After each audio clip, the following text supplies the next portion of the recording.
Jesus, nós queremos te agradecer por essa noite tão preciosa na tua presença, Senhor. Jesus, tu és fiel. Tu és fiel, Senhor. O teu amor nos constrange, Senhor. O teu amor nos constrange, Jesus. O teu amor nos constrange, Jesus.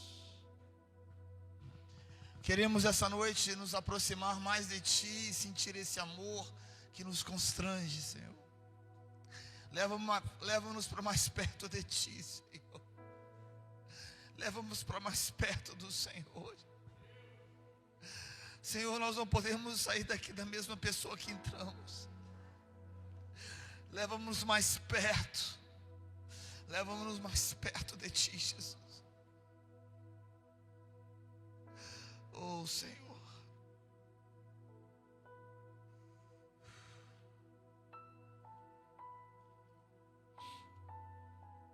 Você pode se assentar.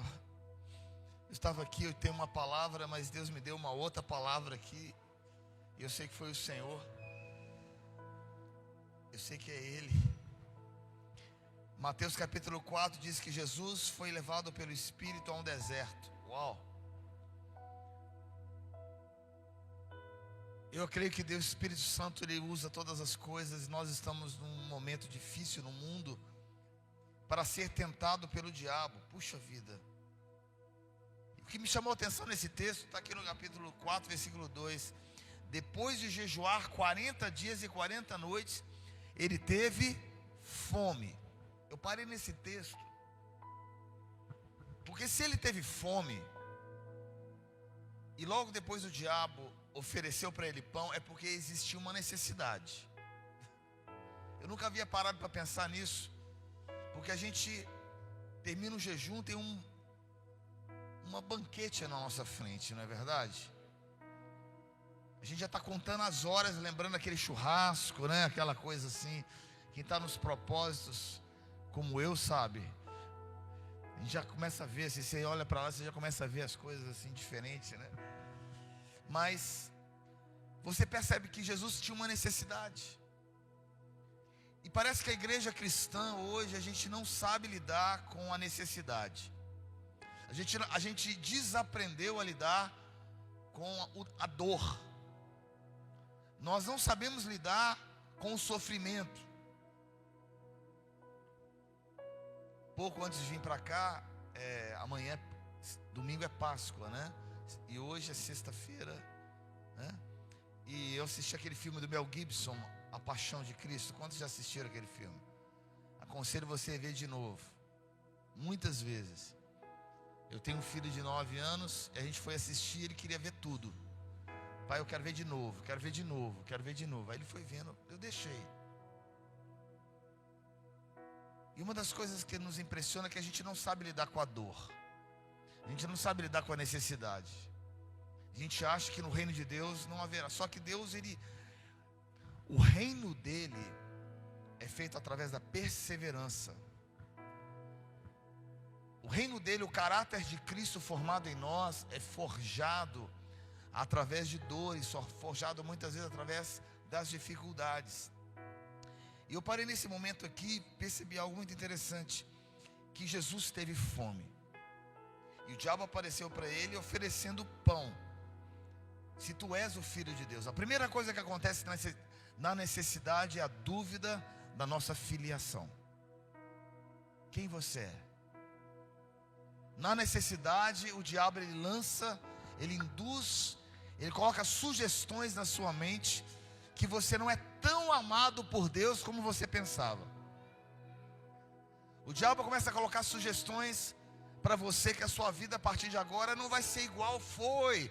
Por quê? Porque agora Deus esqueceu de você. E a primeira coisa que ele sugere é: se tu és o Filho de Deus. O diabo sabia quem ele era, Jesus ele sabia quem ele era, e o Pai já havia afirmado ele. Querido, umas coisas que eu quero te ensinar, é uma coisa que eu aprendi, que na necessidade, aprenda a desfrutar da filiação. mergulhe em águas profundas de amor do filho para com o pai, né?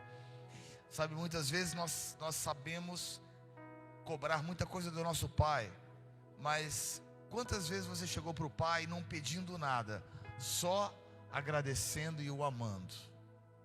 Então nós vamos fazer um exercício de fé essa noite. Hoje você não vai pedir nada para o seu pai. Você vai só levantar a sua mão e vai falar: Pai, obrigado por ser que eu sou filho. Desfrute da graça de ser filho. São águas mais profundas que você precisa entrar dentro desse amor. Você já vai perceber que a maioria das canções que eu compus tem alguma coisa a ver com paixão. Alguém já percebeu isso? Porque tem a ver com aquilo que eu sinto por Jesus. E nos momentos mais difíceis, são momentos onde você precisa lembrar a sua alma, né? Lembrar a sua alma, mandar a sua alma calar e você saber quem você é. Então fala: Jesus, eu sei que eu estou filho. Eu sei que eu sou filho amado. Eu sou filho amado, especial, queridinho do Jesus.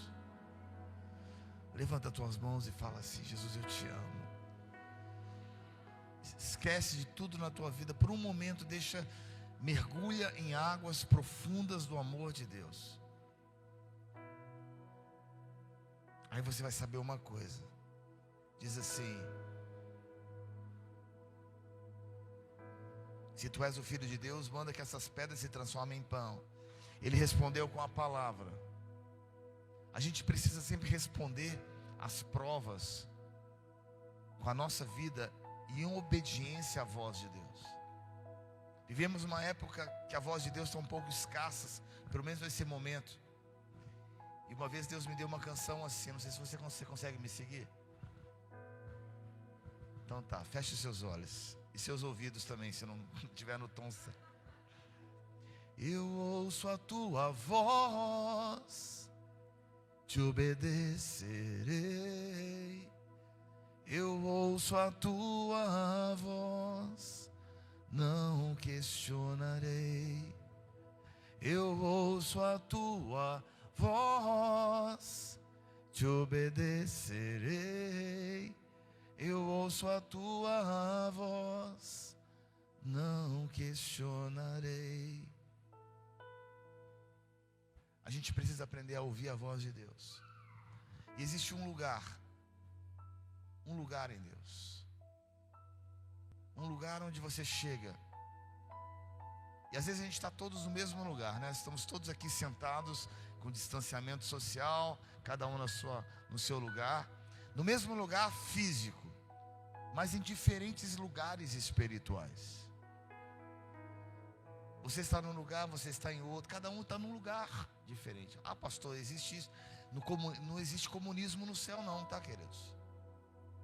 Cada um que busca o Senhor tem o galardão da tua busca. Porque a Bíblia diz que Ele é galardoador daqueles que o buscam. Se você busca mais o Senhor, Deus vai te retribuir mais. Mais com revelações, mais com amor, mais com paixão, entregando mais territórios para você. É assim que é o reino de Deus. Então estamos todos no mesmo lugar, mas em diferentes lugares espirituais. E aí ele continua dizendo: se tu és o Filho de Deus, se tu és o Filho de Deus. Agora você vai abrir comigo lá em João capítulo 21. Você vai ver a mesma coisa acontecendo, só que agora o personagem é outro. Agora é Pedro e Jesus. Você vai ver que depois dessas coisas apareceu novamente aos discípulos. Pedro agora está carregando o quê? Um peso. Um peso muito grande. Um peso da sua culpa. Um peso porque ele havia negado Jesus. E existia uma dúvida no coração dele: será que eu ainda sou filho? Será que eu ainda sou amado? Será que Jesus me perdoou? E sabe o que ele faz? A Bíblia fala, olha, que ele deu um passo para trás. Sabe o que é dar um passo para trás? Ele te chamou para você estar aqui, e você se contenta aqui. Pedro, eu te chamei para você ser um pescador de homens. Você não mais vai ser um pescador de peixe. Aqui é o lugar que eu te chamei. Esse é o lugar que eu te chamei. Não se contente com algo a menos que Deus te deu. Não se contente.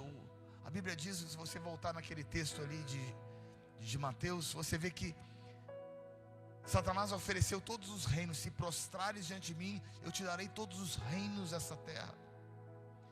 Sabe, Jesus não repreendeu dizendo que o reino não era dele, era do Pai, porque ele sabia que o reino dessa terra pertence a Satanás.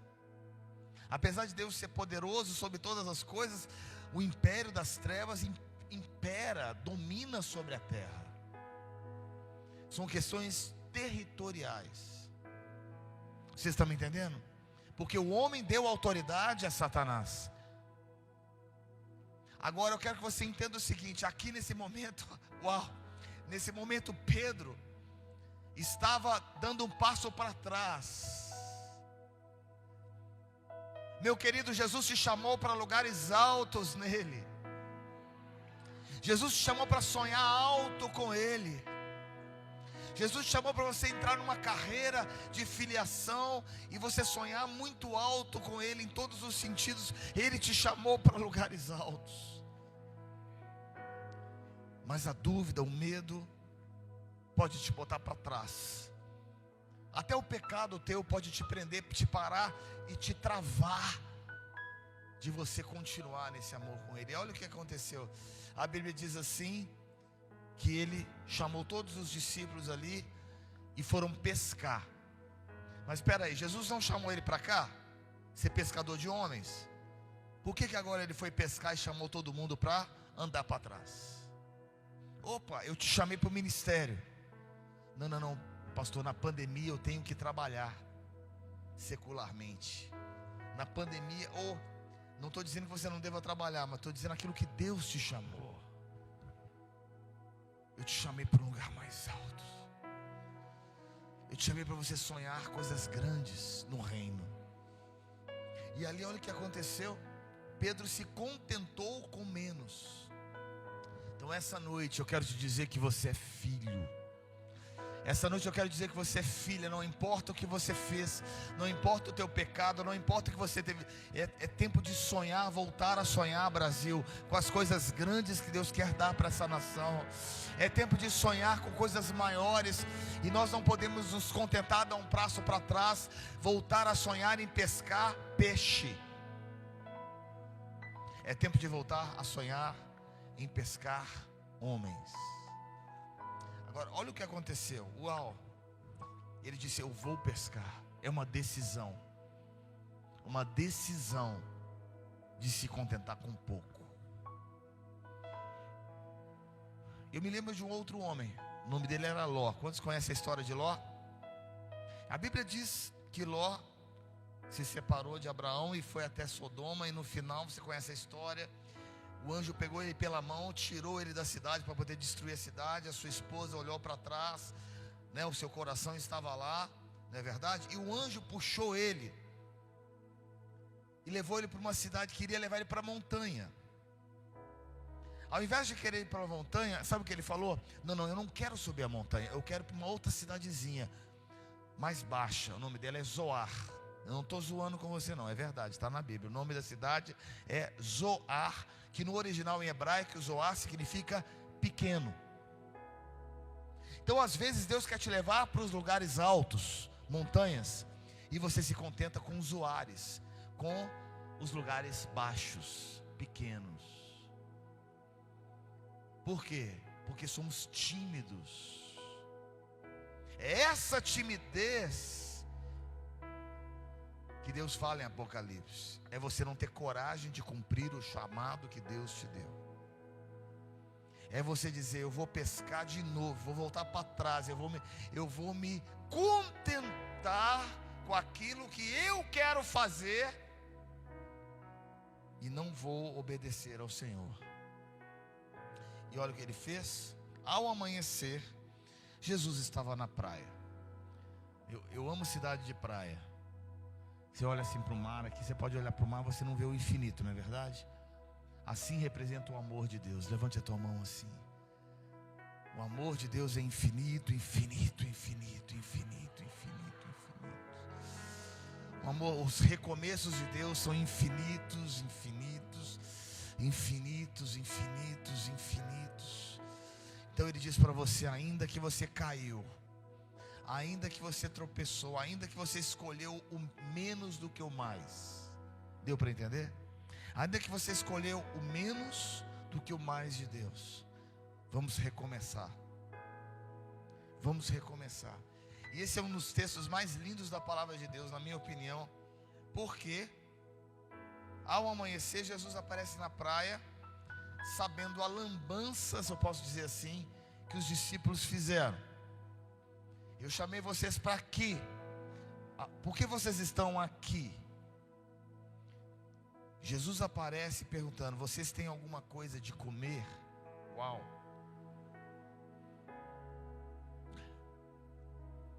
Jesus pede algo para comer. Necessidade. Qual a necessidade de Jesus? Você dá algo de comer para Ele. Agora eu quero que você, não vai dar tempo porque é um estudo que eu tenho. Você vai lá depois em João capítulo 4, você vai ver Jesus pedindo algo de beber. Para a mulher samaritana ele pede de beber. Para os discípulos ele pede de comer. Na verdade, preste atenção. Deixa eu esclarecer o que Jesus está fazendo. Para a mulher samaritana ele está dizendo assim: o que você tem de rios de água viva para me oferecer? O que você tem na sua vida? Essa fonte precisa jorrar para abençoar outras vidas. Então, o que você tem para me oferecer, mulher samaritana? Do reino de Deus. Ela diz: eu não tenho nada para oferecer. Mas para os discípulos, eles não pedem água, ele pede comida. Porque é um lugar mais alto. Porque Deus já havia dado muito para ele. Para aquele que muito é dado, é muito cobrado. Então, o nível de visão dos discípulos não era para água. Para a mulher samaritana que não conhecia, não havia andado com ele, ele pede água. Porque algo que tem que ser destravado em nós é o poço, rios de água viva precisam fluir do seu interior. Vocês estão me entendendo? Mas para os discípulos não é mais água, é comida. É comida. Você tem que me dar algo a mais de comer, igreja. Você não é para simplesmente dar água, é muito mais do que isso, é comida. Você precisa me oferecer algo. Em outras palavras, Jesus está dizendo assim: você já amadureceu o suficiente para não, nas tribulações, não concederem para o diabo e não dar um passo para trás? Vocês estão me entendendo? Sabe o que os discípulos falaram? Nós não temos nada para te dar de comer, Jesus. Quer dizer, parece que eles não aprenderam nada aqueles 3 anos e meio. Parece que aqueles 3 anos e meio não significaram nada para ele, porque era um momento ele falava: não, Jesus, eu tenho algo para te comer, eu tenho algo para dar de comer para você. Lembra da necessidade de Jesus lá no deserto? Eu tenho algo para te oferecer. Eu tenho uma palavra. Porque ele falou, como que ele respondeu? Ele fala: todo pão é o quê? Você é alimentado pela palavra. Eu tenho algo para te dar, Jesus. Eu tenho uma palavra. Uma palavra. A palavra. O reino de Deus é feito por pessoas que alimentam outras pessoas. O reino de Deus é feito por pessoas que têm revelações dos céus e alimentam as ovelhas de Jesus. Deu para entender? O reino de Deus é feito por pessoas que conseguem discernir, porque Jesus disse assim: filhos, aqueles que me derem de comer aos pequeninos estão dando para mim. Faz sentido o que eu estou falando? Então você tem que estar sempre com uma palavra para dar de comer para as pessoas. Você tem sempre uma palavra para dar. E ele não te considera uma samaritana mais, porque samaritana é água. A água é algo simples. Algo é quando você começa a jorrar. Isso já tem que jorrar naturalmente na sua vida. A água tem que jorrar, mas palavra não pode faltar. Não pode faltar. O que está faltando na igreja brasileira é palavra. É palavra revelada, é a palavra de Deus, a direção de Deus, que Jesus considera ali no deserto o que? A única forma de alimento. Ele se alimenta o que? A palavra é o meu alimento.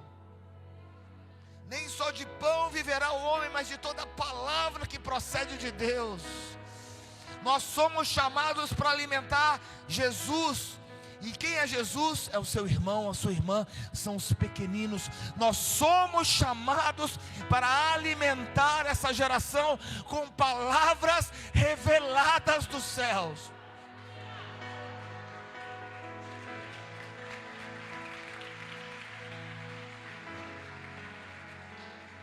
Você está entendendo o que eu estou falando? Se você entender essa mensagem, todo dia Deus vai te dar uma palavra. Eu não estou dizendo uma palavra, a palavra.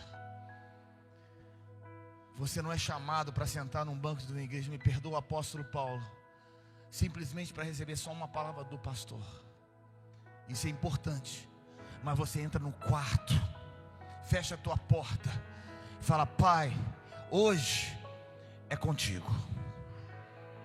Hoje eu preciso da palavra dos céus para mim, porque eu preciso entregar uma palavra para o meu chefe, eu tenho que entregar uma palavra para o meu marido, eu tenho que entregar uma palavra para a minha mulher, eu tenho que ter uma palavra pronta para o meu filho. Eu não posso esperar o pastor fazer algo que eu tenho que fazer, que eu tenho que ser o que? Sacerdote na minha casa.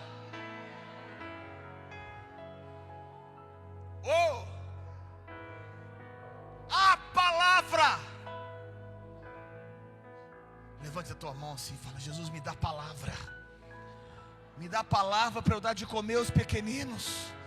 Me dá palavra. Me dá palavra. Nós somos uma nação sacerdotal, uma nação que pode receber. Queridos, o véu já se rasgou. Você já pode entrar numa intimidade. É por isso que eu canto de intimidade, porque você é filho, você pode entrar. Meu filho não me pede para entrar no meu quarto, ele entra. Peça a palavra, mano. Acorda de manhã e fala: Deus, me dá a palavra. Faltam homens de palavras. Entra no hospital e entrega uma palavra para aquele que está morrendo.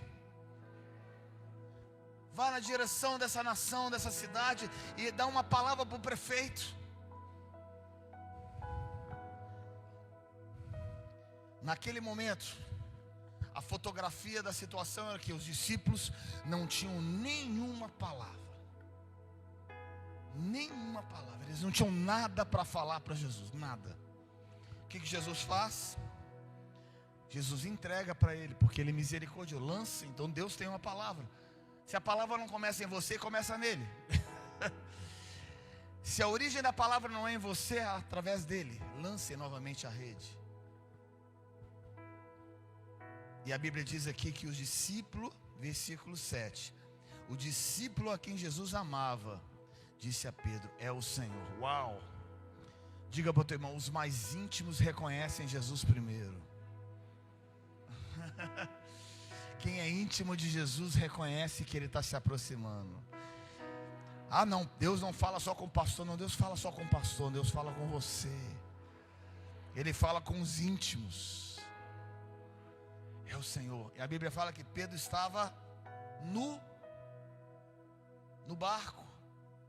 Olha o que está acontecendo. Desprovido de tudo. Porque é uma pessoa nua no meio de um barco. Uma pessoa desprovida de quê? Vergonha, de autoridade. Não é verdade? Aí vem uma palavra: é o Senhor. Mas ele se humilha, ele coloca a capa, mergulha no mar e vai encontrar com Jesus. Quando ele chega em Jesus, a Bíblia fala que ele encontrou 3 elementos. Fala comigo: 3 elementos. Ele encontrou fogo, uma fogueira, ele encontrou pão, encontrou peixe. Quando você vai encontrar com Jesus, você encontra essas três coisas: avivamento, relacionamentos restaurados e fogo do Espírito Santo. Quando você vai correndo encontrar com Jesus, você encontra fogo do Espírito Santo, relacionamentos restaurados, né? Comunhão. E o que mais? Qual é o outro? Multiplicação, peixe. Prosperidade, que é o peixe. Aí ele encontra com Jesus e a primeira coisa que Jesus faz: Pedro, tu me amas? Você quer voltar a dar palavra para as pessoas? Em outras palavras, você quer voltar a ter voz com as pessoas? Porque existem muitos ecos nas igrejas. Sabe o que é eco? Eco. Mas não tem fonte. Você quer continuar a ser um eco? Ou você quer ser uma fonte? Tu me amas? Sabe o que aconteceu com Pedro? Ele olhou para ele e falou assim: eu não vou responder aquilo que eu penso não. Porque a última vez que eu falei que amava o Senhor, eu acabei negando Ele. Não é verdade? Você sabe qual que é o pior no discípulo? Se você puder anotar essa, você vai salvar a tua vida inteira. O pior de um discípulo não é ele estar mal com Deus. O pior do discípulo é ele estar no lugar errado. É eu achar que eu estou aqui, mas na verdade eu estou aqui, mais fundo. Pedro falou: Senhor, eu te amo, eu dou minha vida por você. Ele achava que ele estava aqui, mas na verdade espiritualmente ele estava aqui, ó. Naquela noite ele traiu o Senhor. Então Pedro não quis correr o risco. Ele falou: Senhor, eu gosto de você. No original em hebraico, quando ele fala assim: Pedro, tu me amas, ele responde: Senhor, eu gosto de você. Sabia disso? Ágape, amor, não é outro amor. Eu gosto de você. Eu não amo, eu gosto. Sabe o que Jesus fez? Ele repetiu: Pedro, tu me amas, para saber o coração de Pedro. E ele repetiu: Senhor, eu gosto de você. O Senhor não resiste a um coração quebrantado. Ele só quer saber se você está no lugar certo. Aí ele falou assim, a terceira pergunta: Pedro, você gosta de mim? E ele respondeu: sim, Senhor. Eu quero dizer uma coisa para você, queridos. Jesus está disposto a pegar o pouquinho que você sente por Ele e multiplicar tudo. Mas tem que ter verdade. Você tem que estar na fonte certa. Se você acha que você é apaixonado por Jesus e na verdade você não é, isso é falsidade. Então muitos de nós estamos usando máscaras. Mas antes dessas máscaras tem uma outra máscara aí, uma máscara espiritual. A gente acha que é uma coisa, mas na verdade a gente não é. Então a primeira coisa que Jesus quer fazer com a gente é a gente tirar a máscara. Tirar uma máscara. Não é essa aí não, a outra máscara. Seja você. Seja sincero. Seja real. Seja verdadeiro. Falar: onde eu estou, Jesus? Eu estou aqui, eu estou aqui. Aonde eu estou, Jesus? Me dá a palavra. Me dá uma revelação, Senhor. Me dá a palavra. Capítulo 2 de Atos. A Bíblia fala que eles estão no mesmo lugar. Aí Pedro está no lugar certo, na hora certa, com o momento certo. Não mais um eco, mas agora ele é a voz. Agora ele não está simplesmente falando. Agora ele se torna uma fonte de alimento para as pessoas. 3.000 pessoas se converteram naquela noite. 3.000 almas foram salvas, receberam a palavra de Deus. Aí vem uma fala: agora ele se tornou uma fonte. Pedro se levantou com os 11 em alta voz e dirigiu a quem? A multidão. Lembra na multiplicação? É a multidão. A multidão queria comer. Jesus vai, usa os discípulos, mas quem é a fonte? Jesus. Agora aqui Pedro se dirige à multidão. Quem é a fonte? Jesus, mas através de Pedro. Deu para entender? Quer dizer, nós vamos alimentar a multidão. Nós somos chamados, se nós tirarmos as máscaras, no momento da necessidade, aprendermos a lidar com a dor e não procurar lugares errados, e sabemos aonde nós estamos. Jesus vai pedir: me dá de comer. Existe uma multidão aí fora querendo comer. E sabe de uma coisa? Você é a fonte.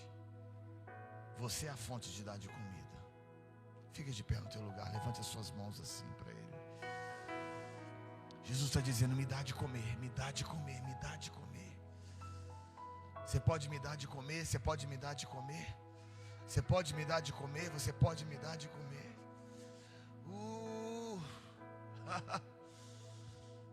A única coisa que Jesus quer é que você arranque essa máscara.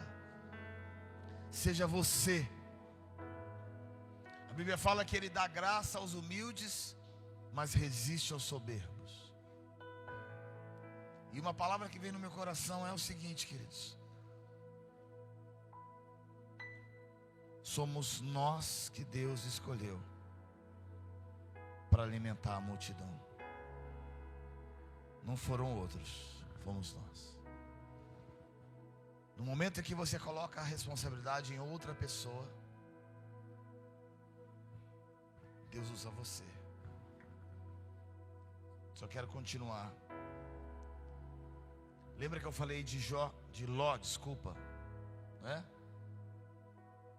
Deus chamou ele para ir para as montanhas. Ele foi para um lugar chamado Zoar, nos vales, né? E a Bíblia fala, por causa disso, as suas duas filhas, quem se lembra disso? Embebedaram o pai e geraram 2 filhos. Quem se lembra? Os amonitas e os moabitas.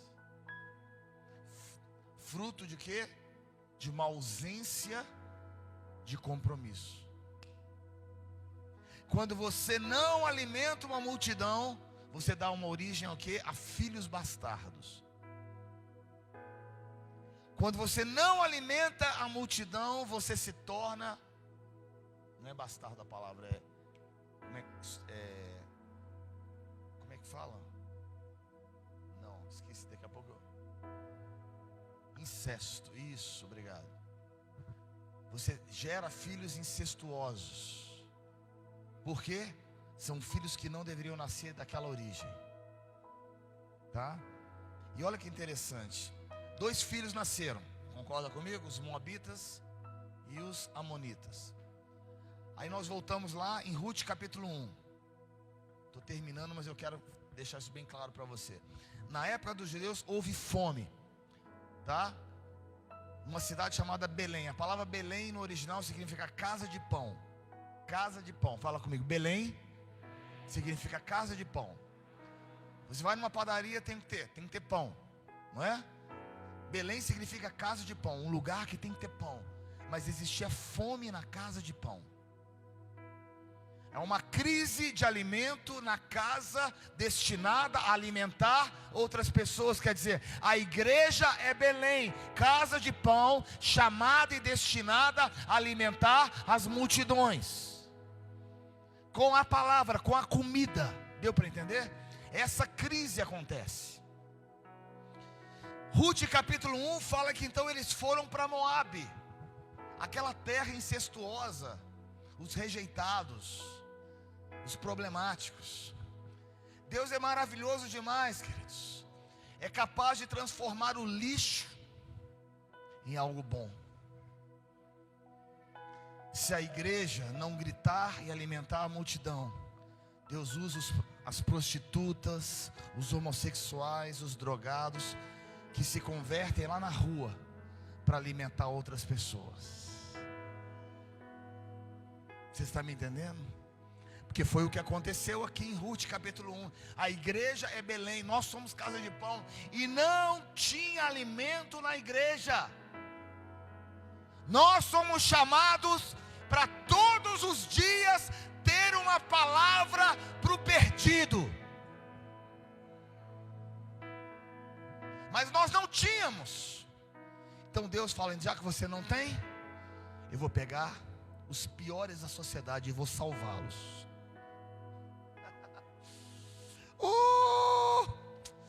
E eles foram lá para Moabe. Chegaram em Moabe.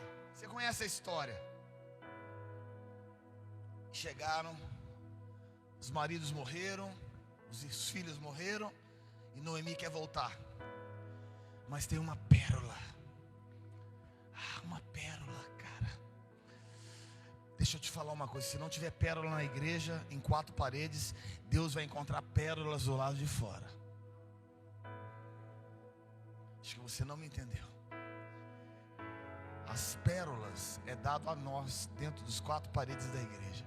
Mas se ele não encontrar pessoas aqui que vão alimentar outras, Deus chama os loucos desse mundo e traz e busca pérolas. Sabe a inconstância de Ló? Gerou os amonitas e moabitas, não é verdade? Então Deus traz uma Ruth, do fruto dos moabitas, e ela disse: não me instes para que te deixes. Eu estou determinado em ser alimentado e alimentar uma multidão, porque onde quer que tu fores, irei eu. O teu Deus será o meu Deus. Você está me entendendo, queridos? É tempo de você tomar uma decisão essa noite. Eu vou ser essa pérola. Eu vou alimentar as pessoas. Eu não vou me rebaixar. Eu sei o que Deus quer de mim, e não é o que o mundo propõe. Pérolas. Pérolas. Pérolas. Oh, Jesus. Nós somos as pérolas.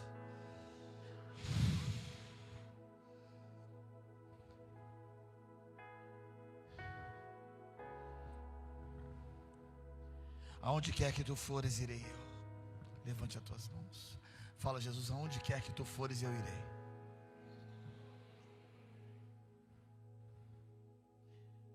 Aonde quer que ficares, ficarei. O teu povo será o meu povo. O teu Deus será o meu povo. Meu Deus. Teu Deus será o meu Deus. Aonde morreres, morrerei eu, e ali serei sepultado. Deus está procurando pessoas determinadas, pessoas que têm coragem de ser o que Deus mandou elas serem, pessoas que não vão rebaixar os seus ministérios, pessoas que não vão negociar os seus chamados, pessoas que sabem que foram colocadas na terra com o único propósito de serem alimento para outras vidas. Eu estou sendo claro essa noite. Eu estou sendo claro para você. Deus nos dá esse privilégio. Se nós falamos não, Ele propõe para outro. É simples assim.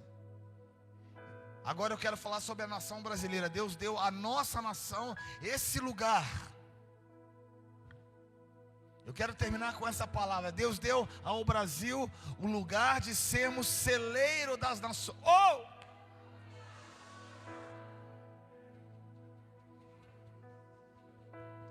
Deus deu ao Brasil dois chamados: de ser o maior rio do mundo, maior fonte de água das nações, e o maior celeiro de comida do planeta Terra está nessa nação. Nós somos chamados para dar água para aqueles que estão começando e dar comida para aqueles que precisam ser alimentados.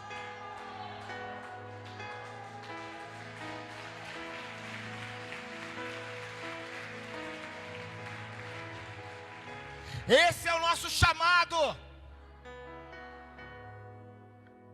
Mas não podemos rebaixar esse chamado. Precisamos subir o nível de glória. Levar a sério, vamos levar a sério o nosso chamado.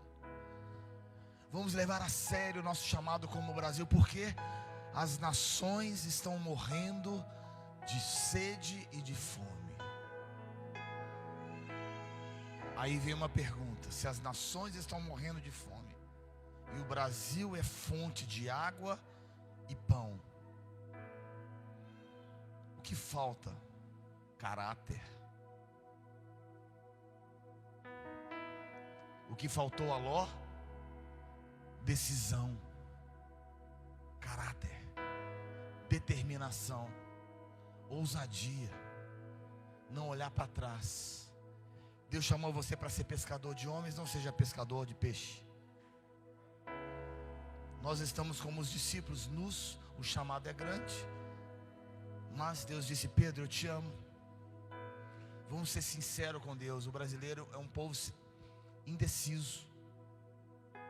Uma hora é uma coisa. Só que então vamos fazer como Pedro. A solução é falar: Senhor, nós estamos aqui embaixo mesmo. Nós somos um povo complicado. Somos um povo difícil. Mas vamos pegar isso um pouquinho que o Senhor tem, e o Senhor vai nos levar para cima, para o lugar que o Senhor quer nos levar, Jesus, para nos coroar entre as nações da terra, como o Senhor fez com Pedro. O que a gente precisa fazer?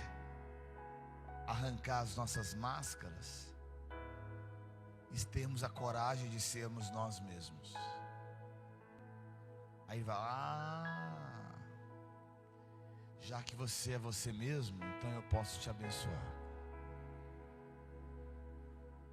Eu posso abençoar um povo que nem era para ser povo, os moabitas, de lá tirar uma pérola. Quanto mais vocês, que são meus filhos escolhidos. Eu queria terminar essa ministração com uma palavra. Sabe qual é? Não olhe para trás. Não vamos olhar para trás.